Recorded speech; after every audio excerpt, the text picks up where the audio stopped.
Hello दोस्तों, केना छी अहाँ सब? अहाँ सबके स्वागत करै छी एक नया ब्लॉग में। तो चलू आइ के ब्लॉग में अहाँ सबके देखाबऽ जा रहल छी ब्राह्मण भोजन केना कैल जाइ छै और ब्राह्मण भोजन में कते रंग के पकवान सब छै।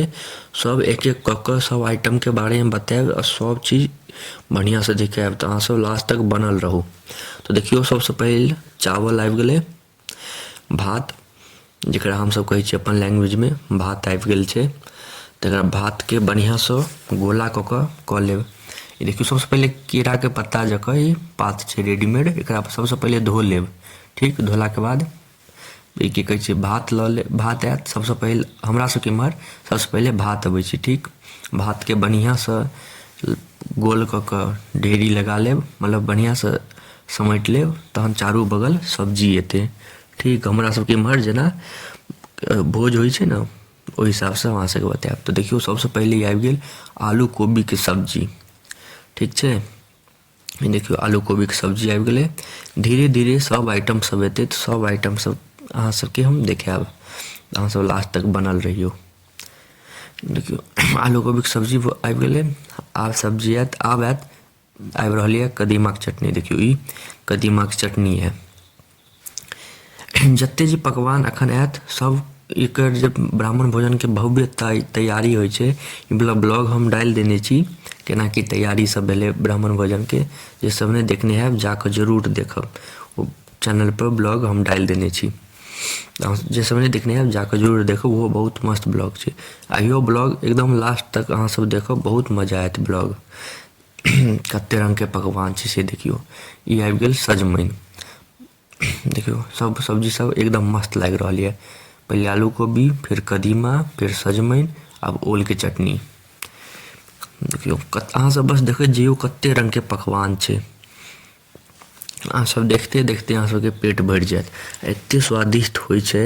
हमर गाँव के ई छै, हमरा नहीं लगैया मिथिलांचल में या फिर और कोनो गाँव में एते रंग के पकवान बनैत हेतै ब्राह्मण भोजन में। हमर नाना के छै छाया, तो उहे के लेल ब्राह्मण भोजन करा रहल छी। बगलो के आदमी सब आयल रहे, घर के बगलो के ब्राह्मण भोजन में हमहूँ सब तो भेलिए, अपने ब्राह्मणे भेलिए। नाना के खा सकै छियै, छाया के तो हमहूँ सब अपने से ब्राह्मण भोजन खा लेलिए।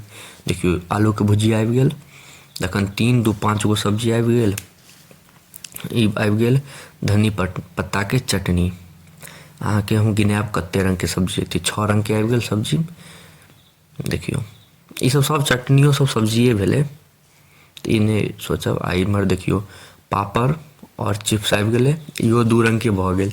एकरो लग हम सब सब्जिए मानै छी, मतलब आइटम समझियो ने एते रंग के आइटम छै।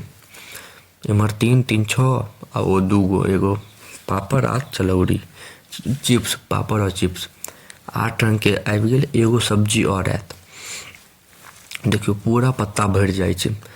हमर गाँव के स्पेशल छै, एते सब्जी हेबे करत ब्राह्मण भोजन में, ऐसा कम नहीं रहत ब्राह्मण भोजन में सब्जी। अब देखियो अब आबि गेलै भाटा अदौड़ी के सब्जी।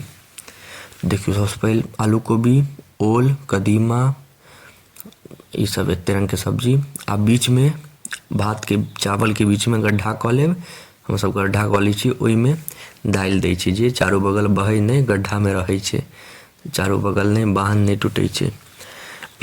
दालि देलाके बाद एकदम बढ़िया से घी, देखियो घी एकदम बढ़िया से पड़ऽ के चाही, तहन मजा आयत खाना में।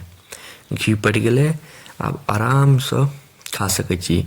ओ की कहै छै पानि से उसरगि लिअ गायत्री मंत्र पढ़ि कऽ, नहीं तो ओना प्रणाम कऽ लिअ। हम तो प्रणाम कऽ लै छियै, आराम से खेलू। गायत्री मंत्र अबैत हैत तऽ गायत्री मंत्र कऽ के उसरगि लेब, नहीं तो प्रणाम कऽ लेब, तहने खायब। ठीक छै, अब देखियो खाना सबटा एकदम बढ़िया से खा गेली। एते मस्त खाना बनल रहे की कहू। ओल के चटनी हमरा कनी कब कब लगैया, तो हम नहीं खाई छी ओते। आब देखियो अब मेन खाना के बाद दही। दही मिल जाए छै तो मजा आबि जाए छै, खाना के स्वाद एकदम मुँह के स्वाद बदलि जाए छै। तो ब्राह्मण भोजन में खाना पर से फिर दही तो रहे के चाही भात दालि में। तो दही आबि गेलै, अपन गाय के पौरल दही छै, आ चीनी। देखियो ई खा के एते मजा आयत, अब खा लेलिए बढ़िया से, जाकर सुति रहबे। तो अहाँ सबके एते देर तक देखो के लिए धन्यवाद। नीक लागे तो लाइक, कमेंट, शेयर, सब्सक्राइब जरूर करब। मिलै छी अहाँ सब अगला नेक्स्ट ब्लॉग में। धन्यवाद।